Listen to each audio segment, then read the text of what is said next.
Viewers, welcome to BRK news. నేను మీ ఫాతిమా. ఈరోజు మనతో పాటు అయితే ఉన్నారు ఒక ఫేమస్ గెస్ట్ అండి. ఆయనే మరెవరో కాదు, ఫినాన్షియల్ ప్లానర్ మెరుపుల మధు గారు మనతో పాటు ఉన్నారు. మధు గారిని అడిగి మరిన్ని వివరాలు అయితే తెలుసుకుందాం. నమస్తే అండి. నమస్తే అండి. ఎలా ఉన్నారు? బాగున్నాను. కాస్త హెల్త్ ఇన్సూరెన్స్ గురించి చెప్పండి. మా వాళ్ళు ఎవరు అసలు హెల్త్ ఇన్సూరెన్స్ తీసుకోని అంటున్నారు. సో మా ప్రేక్షకులందరికీ కొంచెం ఇంపార్టెంట్, దాని గురించి వివరించేసేయండి. హెల్త్ ఇన్సూరెన్స్ అని అంటేనే చాలా మందికి ఎలా ఎస్కేప్ అవుదామని ఆలోచిస్తున్నాయి ఈ రోజుల్లో. అవును, ఎవరైనా హెల్త్ ఇన్సూరెన్స్ ఏజెంట్ వస్తున్నాడు, నేను లేనని చెప్పు, లేనని చెప్పండి, లేదనంటే ఇలానే ఏ విధంగా ఇంకా ప్లాన్ అదే నార్మల్గా ఉండదు వాళ్ళది, ఏజెంట్ నుంచి తప్పించుకోవడానికి.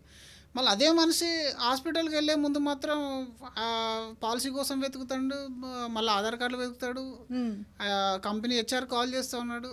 అంటే రెండు రకాల సిచ్యువేషన్స్. ఒక సైడ్ మనం దేన్నైతే వద్దనుకుంటున్నామో మన లైఫ్లో అదే చాలా పెద్ద ఇంపార్టెన్స్ అవుతుంది.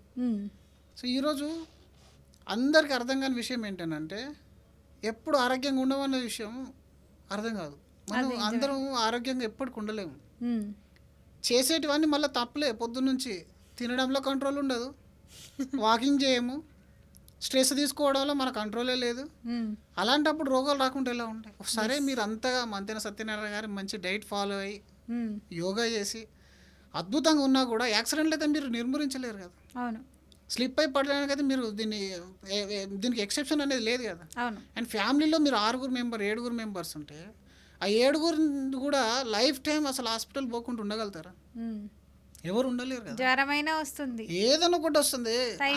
డెంగ్యూని ఇప్పుడు వర్షాకాలంలో. మీరు ఏ కార్పొరేట్ హాస్పిటల్కైనా వెళ్ళి వాళ్ళ యొక్క రేట్ చార్ట్ ఒక్కసారి చూడండి, ఫోటో తీసుకొని ఫ్యామిలీలో అందరికి చూపించండి. ఇది XYZ హాస్పిటల్, ఈ హాస్పిటల్లో సో అండ్ సో ట్రీట్మెంట్కి ఇంత కాస్ట్ అవుతుందని.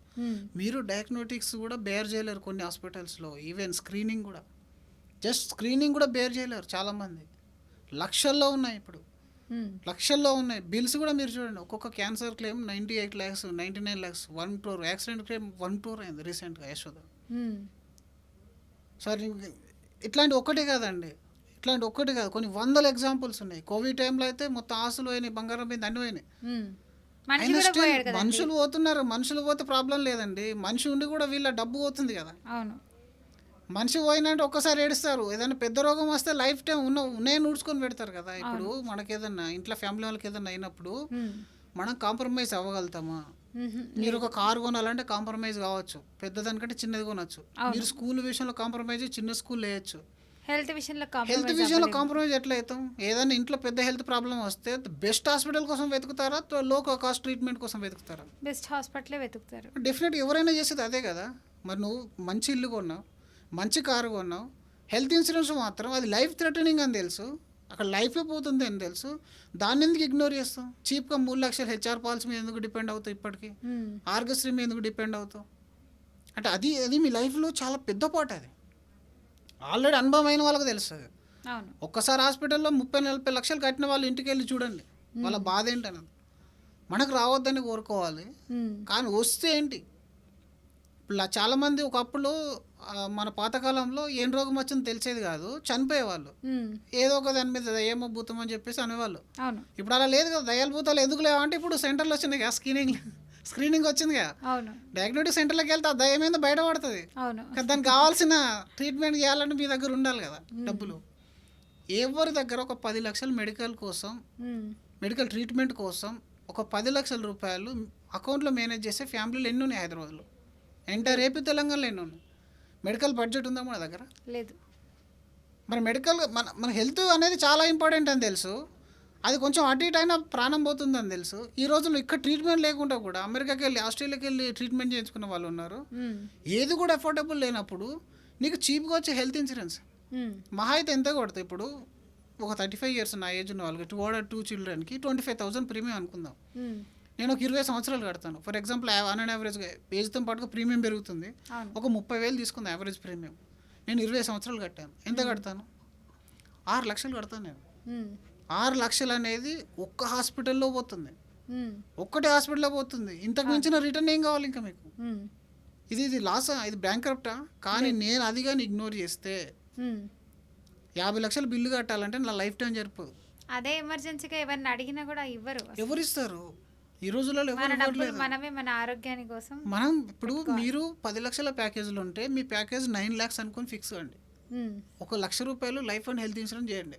ఉమ్, 1 లక్ష రూపాయలు లైఫ్ అండ్ హెల్త్ ఇన్సూరెన్స్ చేయండి. దాని తర్వాత మీ 9 లక్షలు సేఫ్గా ఉంటాయి. ఉమ్, మీ ఫ్యామిలీ ఫ్యూచర్ సేఫ్గా ఉంటుంది. రీసెంట్గా ఒక అఫెండెక్స్ కేసులో 27 lakhs బిల్ అయింది.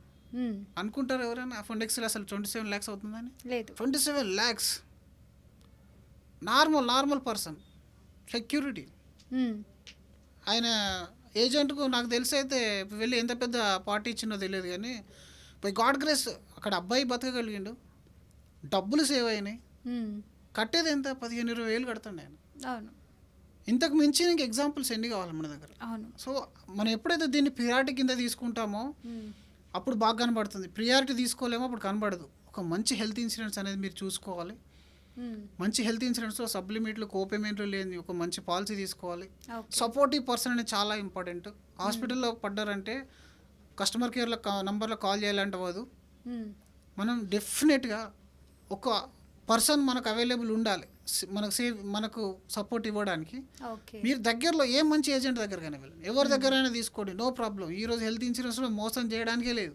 ఓకే ఇది ఒక ఇన్వెస్ట్మెంట్ ప్రోడక్ట్ కాదు, ఇందులో మోసాలు అనేవి ఉండవు. ఉమ్, ఏదైనా మీరు మోసం చేసుకుంటే తప్ప తెలియదు. కాకపోతే నాలెడ్జ్ లేకుంటే, ఏజెంట్ నాలెడ్జ్ లేకుంటే మంచి ఏజెంట్ని వెతుక్కోండి. మంచి హెల్త్ పాలసీ కంటే ముఖ్యం మంచి ఏజెంట్. మంచి ఏజెంట్ ఉంటే మంచి పాలసీ ఇచ్చేస్తారు ఆటోమేటిక్గా. సో కాబట్టి ప్రతి ఒక్కరు చిన్నపిల్లల దగ్గర నుంచి ఎవరు కూడా చెప్పిరావు హెల్త్ ఇష్యూస్ అనేటివి. అవునండి ఎంత చిన్న వ్యక్తులైనా సరే, ఎంత పెద్దవాళ్ళైనా సరే 100 years వరకు కవరేజ్ ఉండాలి. ఇంట్లో ప్రతి ఒక్కరు కవరేజ్ అనేది ఉండాలి. ఉమ్, వాళ్ళకి ఎగ్జామ్షన్ అనేది ఏం లేదు. మీరు కార్పొరేట్ కంపెనీలో ఉన్న పర్సనల్గా హెల్త్ ఇన్సూరెన్స్ ఉండాల్సిందే. మీరు ఓకే గవర్నమెంట్ ఎంప్లాయీ అయినా పర్సనల్ హెల్త్ ఇన్సూరెన్స్ ఉండాల్సిందే. ఉమ్, వీటి మీద డిపెండ్ కాకండి, అనవసరంగా నష్టానికి గురి కాకండి. ఓకే హెల్త్ ఇన్సూరెన్స్ తీసుకోవాలి.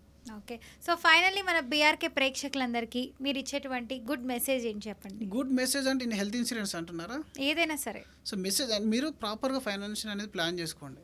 ఎప్పుడైనా సరే సంపాదించిన డబ్బును మనం ముందు ప్రొటెక్షన్లో ఉంచుకోవాలి, దాన్ని ప్రొటెక్ట్ చేసుకోవాలి. మీరు ఎంతైతే సంపాదిస్తున్నారో దాన్ని నేను ఎలా కాపాడుకోవాలి. So that is comes with insurance. దీని తర్వాత నేను పెట్టే అమౌంట్ ఎంత లిక్విడ్లో ఉంది, నాకు ఏదైనా అవసరానికి పనిచేస్తుందా లేదా, రేపు పొద్దున నాకు ఏదైనా ఎమర్జెన్సీ వస్తే నేను తీయగలుగుతాను. దాని తర్వాత మీ లైఫ్ గోల్స్ ఏంటి, గోల్ బేస్డ్ ఇన్వెస్ట్మెంట్ చేసుకోండి. సో ఇలా స్టెప్ బై స్టెప్ అనేది వెల్త్ క్రియేట్ అవుతుంది. ఓవర్ నైట్లో వెల్త్ క్రియేట్ కాదు. ఆ విషయాన్ని మీరు గుర్తుంచుకొని ప్రొటెక్ట్ చేసుకొని లైఫ్ అనేది ప్లాన్ చేసుకోండి. థ్యాంక్ యూ అండి, మంచి Thank you. ఇన్ఫర్మేషన్ ఇచ్చారు. థ్యాంక్